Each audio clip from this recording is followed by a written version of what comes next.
என்னுடைய நேம் செந்தில். நான் முன்னாள் இராணுவ வீரர். 18 வருஷம் சர்வீஸ் பண்ணிட்டு வந்துட்டு 1 இயர் வந்துட்டு படிச்சுட்டு இப்போ வந்துட்டு ஃபயர்மேன் ஆகிட்டு இருக்கேன். ஸோ உங்களுக்கு என்ன சொல்கிறேன்னா, நான் 40 வயசு, எனக்கு 40 வயசில் படித்து வந்துட்டு நான் வந்துட்டு அச்சீவ் பண்ண முடியுதுன்னா உங்களாலேயும் முடியும். நம்ம வந்து நினைக்கிறது தான் இருக்குது. நினைக்கிறது பாசிட்டிவாக திங்க் பண்ணுங்கள். நம்ம நினைக்கிறதுல 90% அது நிஜமாக நடக்கும் வாழ்க்கையில். அது எல்லாருக்குமே தெரியும். இன்றைக்கி என்னால் இது முடியும் அப்படின்னு நினச்சிங்கன்னா அது முடியும், முடியாமல் போகாது. ஐயா சொன்ன மாதிரி நம்மளால் முடியாதுன்னா அது யாராலுமே முடியாது. யாராலையும் முடியாது, நம்மளை சாட்சி காட்டும். அதே வந்து தான் நினைக்கணும். இன்றைக்கி வந்துட்டு தருமபுரியில் வந்து அனலைஸ் பண்ண நிறைய இன்ஸ்டியூட் இருக்குது. அதில் வந்துட்டு 1 வீக் வந்துட்டு ஃப்ரீ கோச்சிங் போயிருந்தேன். அதில் வந்து டேஃப் அகாடமி பெஸ்ட்டாக எனக்கு தெரிஞ்சு சூஸ் பண்ணி படித்தேன். என்னுடைய எய்ம் இது இல்லை, ஃபயர்மேன் கிடையாது, எஸ்ஐ ஆகிறது என்னுடைய எய்ம் இருந்துச்சு. அதில் வந்துட்டு எனக்கு வந்து சின்ன ஒரு ப்ராப்ளத்தினால நான் ஆக முடியல. எனக்கு சின்ன கோட்டான்றது எது இல்லை, ஆக முடியல. அதனால் இதில் வந்துட்டு படிச்சுட்டு இதில் முன்னேறதுக்கு தான் முயற்சி பண்ணிகிட்ருக்கேன்.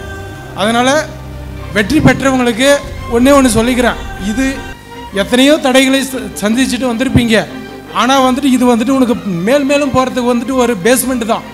இதுலேயே தங்கிராத, மேலும் உங்களுடைய தரத்தை உங்களுடைய கல்வி தகுதிக்கு தகுந்த மாதிரி உயர்த்திக்காங்க. இதுலேயே நின்றுறாதீங்க. புரியுதுங்களா? வெற்றி பெறாதவங்க இப்போ படிக்கிறவங்க நம்மளாலும் அவங்கள மாதிரி வெற்றி பெற முடியும் அப்படி நினச்சி படிங்க. எதிர்காலத்தில் வந்துட்டு வர ஜென்ரேஷனில் வந்துட்டு நீங்கள் ஒருத்தர் வந்துட்டு வேலைவாய்ப்பில் வந்தால் உங்களுடைய குடும்பம், உங்களுடைய ஜென்ரேஷனே வந்துட்டு வேலைவாய்ப்பில் முன்னேறும்.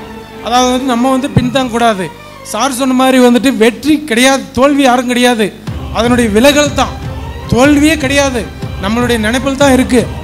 இன்றைய காலகட்டத்தில் வந்துட்டு தமிழ்நாடு எத்தனையோ இருக்குது. டேஃப் ஐஏஎஸ் அகாடமி என்னுடைய டேஃப் அகாடமியில் வந்துட்டு சாருங்க வந்துட்டு நிறைய ஹெல்ப் பண்ணாங்க.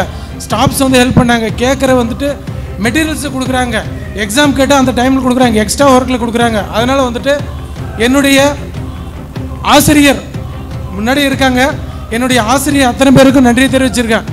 இந்த இடத்துல வந்து நான் அந்த சின்ன ஏஜில் வந்துட்டு ஆர்மிக்கு போகிறது வந்து என்னுடைய பேரண்ட்ஸு எனக்கு உறுதுணையாக இருந்தாங்க. இன்றைக்கி வந்துட்டு இது உன்னால் முடியும், நீ படி, உன்னால் முடியும்னு சொல்கிறதுக்கு என்னுடைய மனைவி ஒத்துழைச்சாங்க அதுக்கு. அதனால் என் மனைவிக்கு மிகுந்த நன்றியை தெரிவிச்சுக்கிறேன். லாஸ்ட்டாக ஆகாஷ் அவர்களுக்கு மேலும் இவருடைய புகழ் ஓங்க மாணவர்களாக நம்ம ஒத்துழைக்கணும். நன்றி, வணக்கம்.